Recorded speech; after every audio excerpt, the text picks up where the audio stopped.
오늘 본문의 말씀에서 저와 여러분들이 몇 가지 우리가 좀 심도 있게 생각해 볼 말씀이 있는데, 여러분, 새벽에는 이야기했습니다. 아브라함이 장막에서 약간 졸고 있는데 세 사람을 보고 달려가 영접을 하죠. 그런데 성경에는 세 사람이라고 나왔기 때문에 그게 하나님인지 천사인지 아니면 나그네인지 알 길이 없습니다.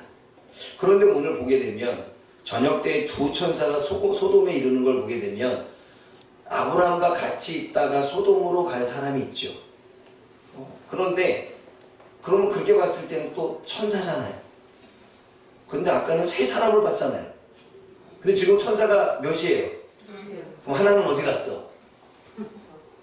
그렇죠. 물론 전통적인 해석은 세 사람은 천사로 보고 하나님의 임명을 받은, 이게 두 천사가 가는 것처럼 하나님의 임명을 받은 하나님의 전달자인 천사로, 하나님의 사자로 보기도 합니다.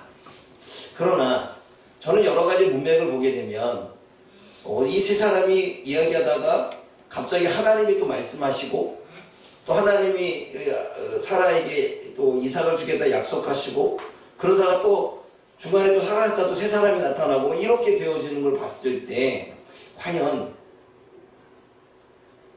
천사로 해석하는 것이 맞는 것이냐, 아니면 삼위일체 하나님으로 봐야 되는 것이냐 라고 하는 여러 가지 해석적인 의미들이 좀 있습니다. 그러나 중요한 건 그게 천사냐 나그네냐 아니면 하나님이냐, 뭐 이러한 부분에 대한 논쟁으로 나아가서 본문의 의미를 잃어버리면 문제가 되겠지만, 여하튼 그런 부분의 신학적인 부분들도 있다는 사실이죠. 그래서 하나님일 수도 있고, 또 천사이기 때문에 하나님의 전달을 받아 하나님의 명령을 따라서 이렇게 가는 사람이기 때문에 또 하나님 자신이라고도 볼 수 있고, 또 천사라고도 볼 수 있고, 좀 애매합니다. 그러나 우리가 그가 누구인지는 상관없이 본문의 맥락은 우리들에게 가르치는 가르침이 있다는 거죠. 보면 하나님은 천사를 소돔과 고모라로 보내셨습니다. 소돔과 고모라의 천사를 보내시는 이유는 18장 20절과 21절의 내용 때문에 그렇습니다. 우리 한번 읽어볼까요? 창세기 18장 20절과 21절에 과연 도대체 천사들을 왜 소돔과 고모라에 보내고 있냐는 거죠. 함께 읽어봅니다. 시작. 여호와께서 또 이르시되 소돔과 고모라에 대한 부르심이 크고 그 죄악이 계시니 무거우니 내가 이제 내려와서 그 모든 행한 것이 과연 내게 들린 부르심과 같은지 그렇지 않은지 내가 보고하려 한다. 하나님이 보고자, 하나님이 알고자 소돔과 고모라에서 사람들의 죄악 때문에 억울한 일을 당하는 부르심도 있지만, 너무나도 잔치를 벌이고 그 죄악의 쾌락에 빠져서 즐겨하는 그 부르짖음도 듣고 하니까 그 소돔과 고모라의 죄악이 얼마나 큰지를 살펴보기 위해서 하나님은 지금 가시고 있다고 말합니다. 그러면 두 천사인지 거기에 한 분은 하나님인지 헷갈리죠. 중요한 건 천사냐 하나님이냐 이게 중요한 게 아니라, 그곳에 가는 이유가 그들이 지금 죄악을 짓고 있는데 그 죄가 얼마나 큰지, 정말 사람들이 얘기하는 것만큼 들리는 소리는 그 소리만큼 얼마나 많은 큰 죄를 짓고 있는지 진위 여부를 알아보고자 가고 있다는 거죠. 우리가 여기서 깨달을 수 있는 건 하나님이 왜 공의로운 하나님이냐, 하나님이 왜 정의로운 하나님이라고 말할 때, 하나님은 심판을 내릴 때 하나님의 그냥 주관적인 생각 가운데 너 벌받아 이게 아니라, 하나님은 그들이 얼마만큼의 죄를 짓고 있는지, 그들의 죄 가운데서 회개를 하고 있는지 아니면 전혀 회개할 마음조차 없는지 하나님은 가서 살펴보신 후에 하나님은 판결을 하신다는 것이지요. 그러니까 재판이라고 하는 것은 가해자와 피해자의 이야기를 다 듣고 재판장이 판결을 내리는 것처럼, 하나님은 직접 눈으로 보시고 경험하시고 그리고 직접 그 안에서 상황들을 살펴보신 후에 하나님은 재판을 하시고 판결하신다는 거죠. 그러기에 하나님은 공의로우신 하나님이십니다. 뇌물을 받아서 판결을 굽는 분이 아니라, 하나님은 뇌물을 받지 않는 분이시고 직접 눈으로 확인하시고 천사를 보내서 그 이야기를 들으시고 들은과 동시에 내려가셔서 그걸 확인하셔서 얼마만큼의 죄악이 관영했는지를 판결하시고 판단하신 이후에 주님은 심판하시는 것입니다. 그러기에 주님은 옳고 공의롭고 정의롭습니다. 아멘? 그러면 우리가 왜 정의롭지 못하고 우리가 왜 공의롭지 못하는 것은 우리는 판결을 내릴 수 있는 존재는 아니죠. 그러나 판단은 할 수 있는 존재들입니다. 우리는 수없이 많은 사람들을 만나서 판단합니다. 그 사람의 믿음을 판단하고 행동을 판단하고 그 사람이 어떠한 그 잘못된 실수를 저지르면 우리는 수없이 판단합니다. 그렇죠. 그러나 그 판단은 주관적입니다. 내 기준 하에, 내 생각 하에, 내 신앙관 안에서, 내 믿음관 안에서, 나의 인간관 안에서, 나의 물질관 안에서 우리는 판단하는 거지. 내가 직접 보고 확인하고 주변의 이야기를 다 듣고 주변의 상황을 다 듣고 그 사람이 왜 그렇게 행동했는지 모든 환경을 알고 난 다음에 판단하는 것이 아니라 지극히 내가 본 것으로만, 지극히 내가 들은 것으로만 판단합니다. 그래 안 그래요? 그러게 세상 사람들이 이 사람은 저렇고 저 사람은 저렇고라고 수없이 많은 이야기를 하지만 가짜가 얼마나 많습니까? 모두가 자신의 입장에서 자신이 이익이 되는 상황에서 자신이 유익되어지고 자신에게 뭔가 좋은 방향 쪽으로 사람들은 판단하게 되어 있지요. 그러기에 공의롭지 못한 것입니다. 그러기에 정의롭지 못한 것입니다. 그러면 우리들의 머릿속에 지금 누군가를 판단할 때 그 판단이 주관적인 것이 아니라 내가 그 사람의 환경을 보고 그 사람의 상황을 듣고 그 사람이 다른 사람이 나에게 전해줬던 이야기도 그냥 이야기 듣는 것으로만 그냥 내가 판단하는 게 아니라 이야기를 들었다면 내가 직접 그것을 바라보고 직접 생각해보고 직접 따져보고 진위 여부를 알아본 다음에 판단한다면 그거는 공의로울 것입니다. 우리는 하나님의 성품을 가졌다고 말하고 하나님의 뜻 가운데 살아간다고 말하지만 우리들의 판단은 굽어 있습니다. 그러기에 우리는 옳지 못하고 공의롭지 못한 것입니다. 거기에 우리가 판결이 굽을 수밖에 없는 것은 A라는 사람은 나를 참 잘 대접하는데 B라는 사람은 나를 대접하지 않으면 그때부터 우리는 판단이 굽기 시작합니다. A라는 사람은 원래 좋은 사람, B라는 사람은 나를 대접하지 않기 때문에 이미 내 안에 나쁜 사람.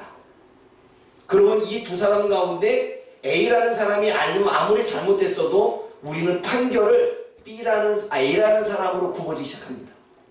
그걸 왜 그래요? 뇌물을 먹었기 때문에 그렇습니다. 그래서 좋은 건 뇌물은 뇌물대로 먹고 판단은 판단대로 하고 이런 말이죠. 사랑하는 여러분, 우리가 누군가를 판단할 때 정말로 공의롭게 정의롭게 판단하고 있는지 내 입장에서 내 유익 가운데 그리고 다른 사람들보다 그 사람이 좀 내가 봤을 때 좀 나쁘게 보이기에 그렇게 판단하고 있다면 우리는 하나님의 성품을 가졌지만 하나님의 성품대로 살고 있지는 못하는 거죠. 정의롭습니까? 공의롭습니까? 하나님은 똑같은 상황에서도 직접 내려가셔서 확인하셨고 천사를 보내서 확인하셨고 천사를 통해서 들었으면 또 내려오셔서 확인하셨습니다. 그리고 재판하셨고 그리고 판단하셨죠. 그러기에 하나님의 판단은 무조건 옳습니다. 그러기에 세상에 공의롭고 정의로우신 분은 오직 하나님뿐입니다. 저와 여러분들이 그렇게 살아가기를 원합니다. 지금부터 우리가 내렸던 모든 판단은 옳지 않고 공의롭지 않다 인정하시고 여러분들이 그 사람의 입장에서 그 사람의 환경 속에서 그 사람의 상황 속에 들어가 직접 그 판단을 내릴 수 있는 그런 하나님의 백성들이 되어지기를 원합니다.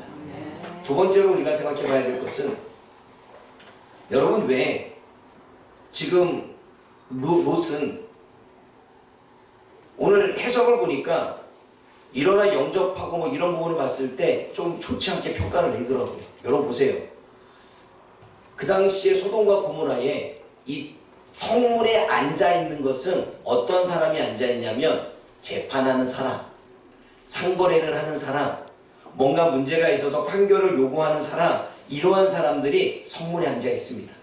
그렇다면 여기에서 롯은 성문에 앉아 있다는 얘기는 재판을 하는 사람임을 알 수 있습니다. 왜냐하면 오늘 본문의 말씀 몇 절인가요? 9절 말씀 읽어보십시오. 9절 시작. 다시요. 9절 시작.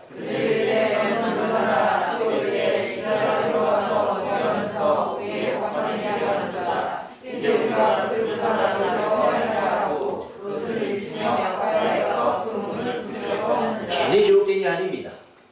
성문에 앉아서 재판을 하고 있기에 이제 천사들을 이제 내놓으라고 하는 그 백성들이 네가 성문에서 재판을 하더니 이제 우리 나그네로서 이제 여기 굴러 들어온 들이 이제 이 땅에 살고 있는 우리들을 재판하려고 하느냐라고 이야기를 하는 거예요.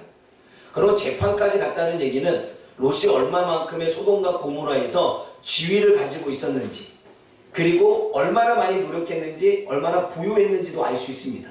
그래 안 그래요? 높은 고위 관직에 앉아 있는 거죠. 그러면 재물도 따라오게 마련입니다. 그런데 그러한 롯이 천사들이 지나가는 걸 보고 그냥 있지 않습니다. 아브라함한테 배웠을까요? 가서 영접을 합니다. 그리고 엎드려서 절하면서 자신의 집으로 데리고 오고 발을 씻겨줍니다. 발을 씻겨주는 이유는 보통 우리가 샌들 같은 걸 신고 있기 때문에 먼지가 많이 묻잖아요. 광야에는. 그러니까 그걸 닦아주고 주무시고 가라고 이야기를 합니다. 그런데 지금 그 두 천사는 아니다. 우리가 거리에서 밤을 새우겠다라고 이야기합니다. 근데 롯이 간청을 합니다. 여기서 간청하다는 단은 끌고 가는 것처럼 마치 집 안으로 밀고 들어간 것입니다. 싫다고 말하는데 억지로 밀고 들어간 거예요, 집으로. 그래서 어쩔 수 없이 그 집에 들어가서 식탁을 얻어먹죠. 그러나 무교병은 누룩이 들어가지 않는, 즉 먹으면 밍밍한, 설탕이 들어가지 않는 그런 거를 대접하고 있죠. 사랑하는 여러분, 여기서 우리가 좀 생각해 봐야 될 것은 소돔과 고모라에서 어느 정도의 지위를 가졌습니다. 돈도 벌었습니다. 그런데 대접이 아브라함과 다릅니다. 아브라함은 소도 잡고 양도 잡고 엉킨 우유를 만들어서 극진히 대접했죠. 그런데 지금 대접을 해. 하나님의 말씀을 알고 또 나그네를 대접하라고 하는 하나님의 뜻을 알기 때문에 또 어느 정도의 나그네를 대접하는 선한 마음이 있는 거예요. 소돔과 고모라 사람들은 아예 그 마음도 없고, 그러나 하나님을 알고 있고 하나님을 믿고 있고 하나님의 말씀을 듣고 있었던 이 롯은 그나마 그것을 알고 있었던 거지요. 그래서 대접을 하는데 무교병을 주고 돈은 많이 있는데, 다시 말해 선한 마음과 함께 인색한 마음이 있는 거예요. 하나님을 믿고는 있지만 말씀대로는 순종은 해야 되겠지만, 그리고 하나님의 뜻대로 해결을 해야 되겠지만 잔머리를 굴리고 꾀를 내서 대접은 하되 인색한 마음으로 대접을 하는 거죠. 여러분, 우리가 18장을 읽어봤으면 아브라함과 대접이 전혀 다른 걸 알 수 있죠. 그리고 롯이 어느 정도의 지위에 있는 것을 본다면 롯은 지금 선한 마음을 어느 정도 소돔과 고모라 가운데 가지고는 있지만 인색한 마음을 가지고 있는 거예요. 사랑하는 여러분, 이게 롯만의 문제는 아니겠죠.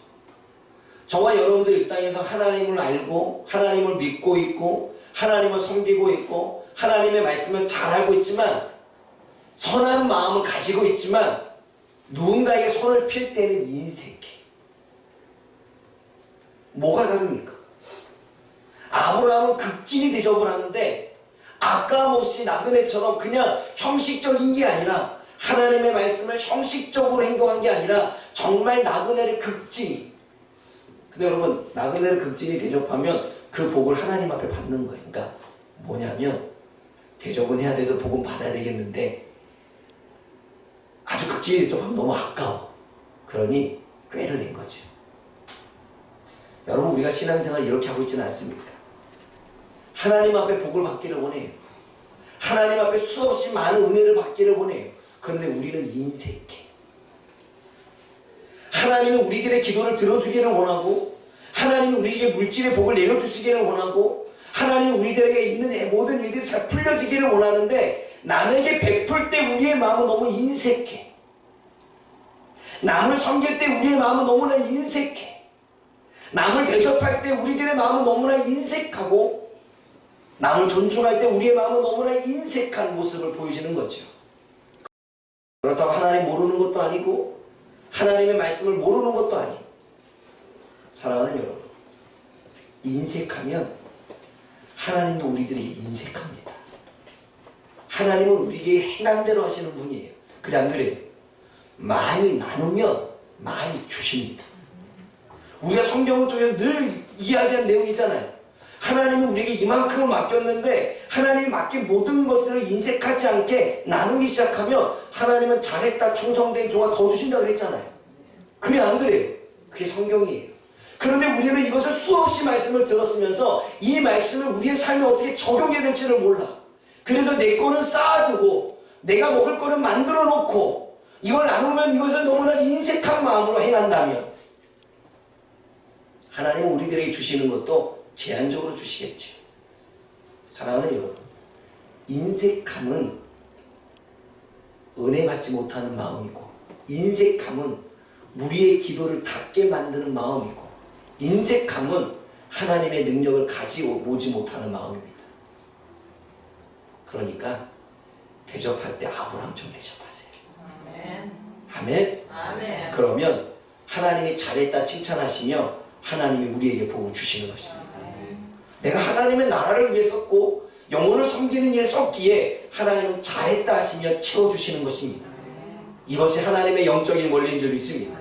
그러므로 하나님을 믿는다고 하나님의 말씀을 안다고 말하기 전에 이 선한 마음과 동시에 우리는 인색한 마음을 살고 있다는 사실을 우리는 인정하고 그 삶에서 벗어날 수 있기를 주님의 이름으로 부탁을 드립니다.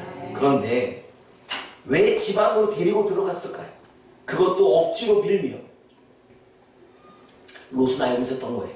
소돔과 고모라가 얼마나 죄악 가운데 있는지. 여기서 여러분 이 말씀을 한번 읽어볼게요. 4절 말씀 읽어봅니다. 4절 5절 읽어볼게요. 4절 5절 읽어봅니다. 시작. 그들이 죽기 전에 석화랑 곧 소돔 백성들이 롯을 만나고 어딘에서 다 모여 그 집을 에워싸고 롯을 부르고 그에게 이르되 오늘 밤에 내게 온 사람들이 어디 있느냐 이끌어내라 우리가 그들을 상관하리라. 잘 보세요. 그들이 눕기 전에 성사람들이 몰려옵니다. 몰려오는데 노소, 장로들, 나이 많은 사람들, 늙은 사람들, 소, 젊은이들, 어린이들까지 다 몰려왔습니다.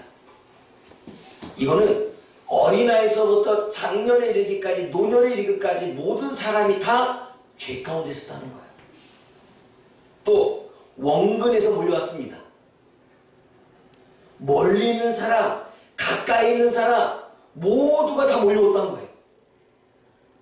그럼 얼마나 많은 사람들이 지금 죄를 범하고 있었는지 그 죄를 범하려고 하면서도 그걸 알지 못했다는 거예요. 그런데 애워싸면서 우리가 상관하리라 라고 하는 건 성추행을 이야기합니다. 다시 말해 동성애를 얘기하는 거예요.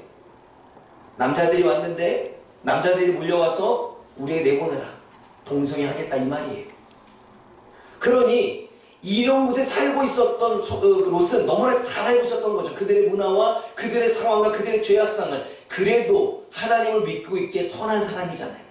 남을 대접할 정도로 선한 마음을 가지고 있었잖아요. 그런데 그래서 이 사람들을 보호하기 위해서 밀면서 집으로 데리고 온 거예요. 아무도 못 보게 하려고. 그런데 여러분 성문에 롯만 있었겠습니까? 다른 사람은 없었겠습니까? 그런 소문이 났겠죠. 낯선 사람을 롯이 데려갔다. 그 얘기 듣고 몰려온 거지. 사랑하는 여러분, 그런데 여기서 우리가 생각해 봐야 될 것은 소돔과 고모라가 그렇게 악한 땅이고 소돔과 고모라가 그렇게 죄악에 관영하고 그곳에 있으면 죄악에 물들 수밖에 없고 좋았던 내 마음도 점점 나도 모르게 그들에게 동화되어가는, 물론 완전히 동화되지 않고 그래도 선한 마음을 지키고 있었는데, 왜냐하면 보세요, 나그네를 대접하려고 하고 있고 나그네를 보호하려고 있습니다. 그리고 악을 행하지 마라 이러고 있습니다. 볼까요? 6절 말씀 읽어봅니다. 6절 7절 시작. 롯이 문 밖에 무리를 나가서 기름을 담고 성하노니 내 문제라 일어나 하나님을 단다. 나는 사람들을 보호하고 막아서며 문을 막아서는 가운데 이러지 마라. 이런 악을 범하지 마라. 그래 그걸 너무나도 잘 알기 때문에 강제로 집으로 데려갔던 거예요. 사랑하는 여러분, 그런데 그렇게 악한 그 땅에 왜 롯은 그대로 살고 있었을까요? 죄악이 관영한 곳에 있지 말아야 되는 게 맞는데 왜 롯은 거기 그 자리에 그대로 있었을까요? 뭐 때문에? 갈 때에도 가나안 땅보다는 물이 많은 땅을 선택해서 갔던 롯, 욕심이 있었죠. 근데 그곳에서 어느 정도 지위를 가졌고 그리고 어느 정도의 재산을 불렸고 그리고 어느 정도 살만합니다. 그리고 여기를 떠나서는 또 다른 새로운 환경 속에 있어야 되기 때문에 그거를 쉽게 놔버리기가 쉽지 않죠. 재산을 버리고 가기도 쉽지 않죠.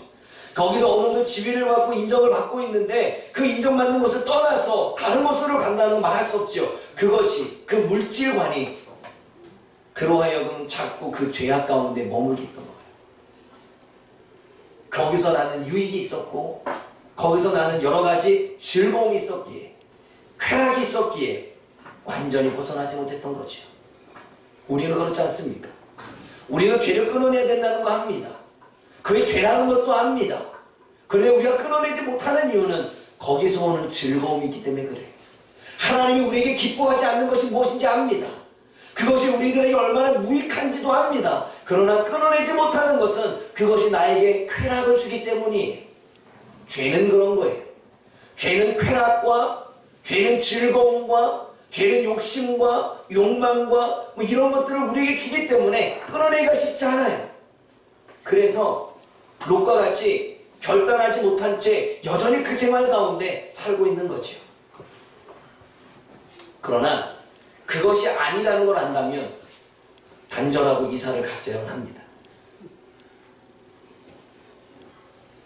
내가 지금 여기서 이 재판이라고 하는 이 재판관이라고 하는 지위를 버리고 어느 정도의 재산을 내가 지금 다달이 뭐 한 500이면 버는데 그 500이라는 거를 내려놓고 다른 곳으로 이사가는 쉽지 않지만 하나님의 뜻을 안다면 하나님이 원하시는 걸 안다면 과감히 그걸 포기할 줄 알아야 됩니다.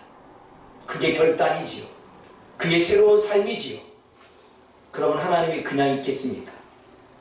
새로운 환경에서 적응할 수 있도록 다시금 하나님의 은혜를 누릴 수 있도록 하나님이 역사하지 않을까요? 왜냐하면 하나님의 말씀대로 살겠다고 결단한 그에게 하나님 그냥 내버려 두실까요? 그러나 이거는 보이지 않잖아요. 그러나 지금의 현실은 우리에게 보이잖아요. 그러니까 보이는 것을 내려놓기 쉽지 않죠. 그래서 우리는 보이지 않는 것을 자꾸 바라볼 수 있는 믿음이 우리에게 있어야 되는데 그 믿음이 연약하니 우리는 결단하기가 쉽지 않은 거죠. 근데 여러분, 그렇게 보호하려고 하는데 마음이 얼마나 선해요. 롯이 악을 저지르지 말고 보호하고 있잖아요.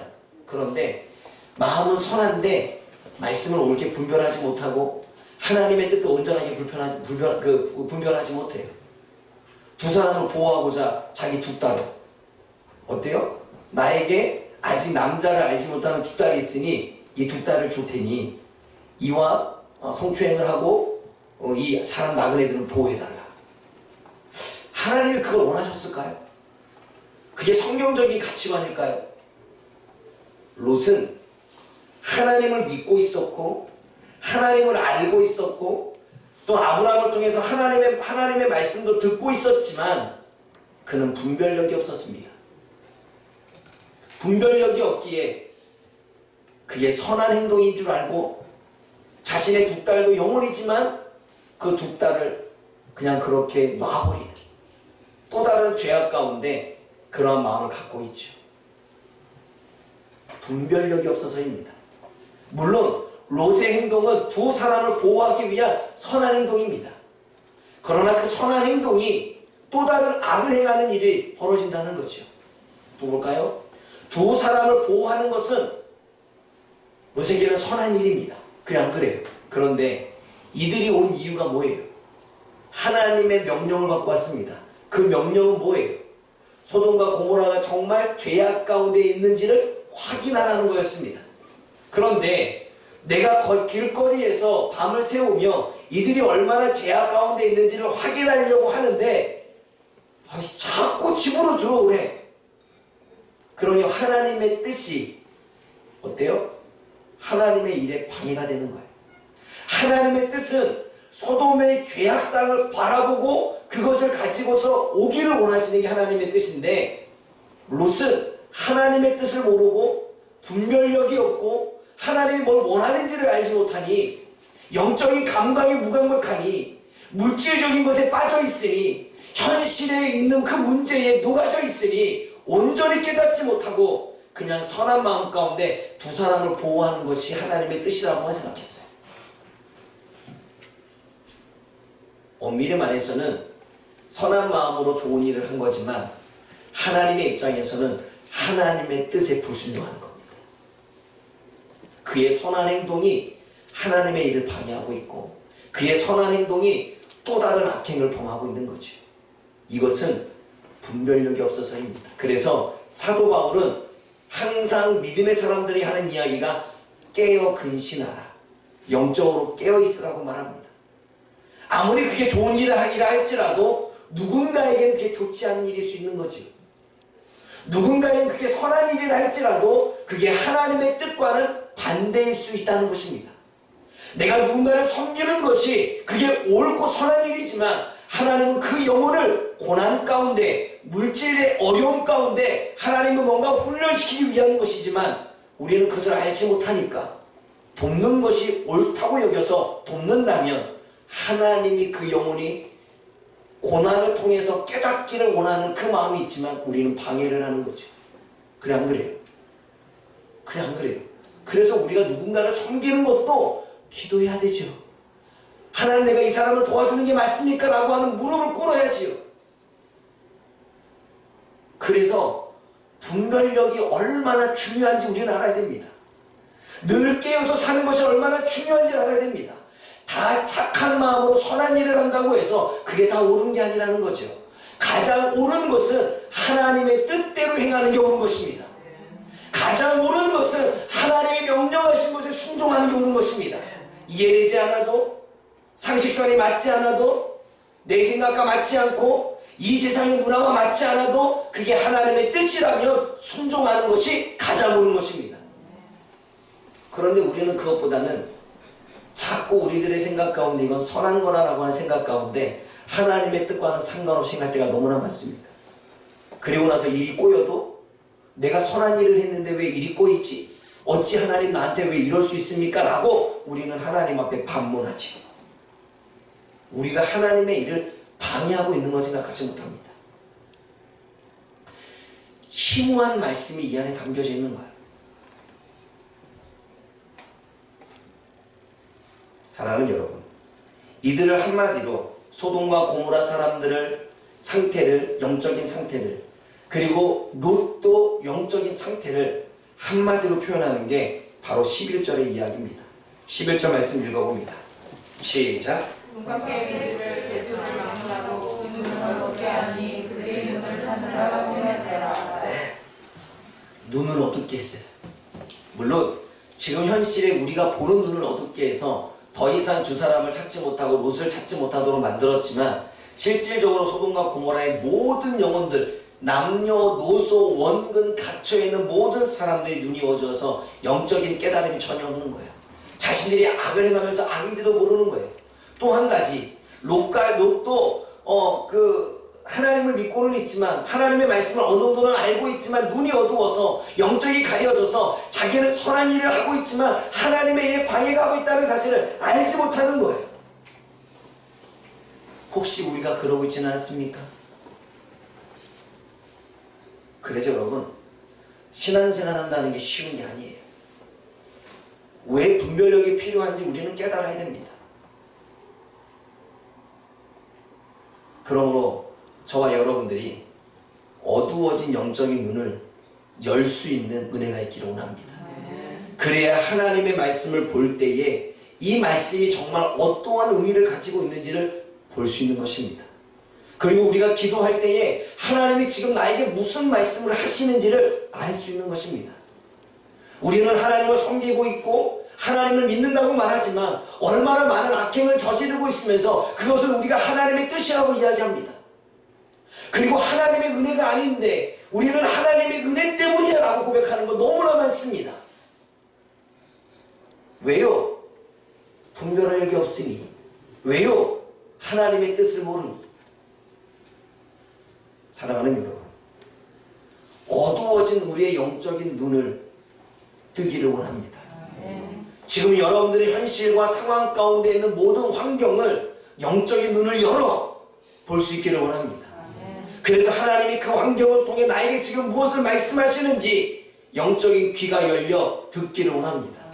그래서 점점점 우리가 어떤 선한 일을 함에도 불구하고 계속 일이 뭔가가 닫혀지고 있다면 우리는 심각하게 영적인 부분에서 뭔가를 깨달을 수 있는 마음이 있어야 되는 것입니다. 사랑하는 여러분, 앞에서 롯이 간청하여 밀면서 집으로 데려 들어갔다고 이야기했죠. 그런데 여러분, 똑같은 단어를 여기서는 어떻게 쓰고 있냐면, 잠깐만요. 네, 10절 말씀, 9절 말씀 읽어봅니다. 9절 말씀 시작. 그들에게 너는 물러나라. 또 이르되 이자가 들어와서 거류하면서 우리의 독관이 되려 하는도다. 이제 우리가 그들보다 너를 더 헤아리라 하고 롯을 밀치며 가까이서. 여기서 밀치며라고 하는 단어가 위에 있는 간청과 똑같은 단어입니다. 간청하고 밀면서 집으로 들여보냈습니다. 지키려고. 그런데 소돔과 고모라의 사람들은 롯을 밀치면서 문을 부수려 하고 있습니다. 왜냐하면 두 사람을 성추행하려고, 죄를 범하려고. 사랑하는 여러분, 누군가는 밀치면서 누군가를 지키려고 하고 있고 누군가는 밀치면서 누군가를 악을 행하려고 하는 각기 똑같은 단어를 다른 부분에서 쓰고 있던 이 의미도 우리는 고민해 봐야 됩니다. 여러분, 우리는 영혼을 지키는 자입니다. 아멘? 그러나 우리는 영혼을 지킨다는 명령으로 오히려 영혼에게 악행을 하고 있지는 아니한지 한 번쯤 우리는 우리 자신들을 돌아켜 봐야 됩니다. 사랑하는 여러분, 짧은 이야기지만 이 안에 너무나 많은 이야기들이 담겨져 있고 그 이야기들은 오늘 저와 여러분들의 기도 제목이 되어야 됩니다.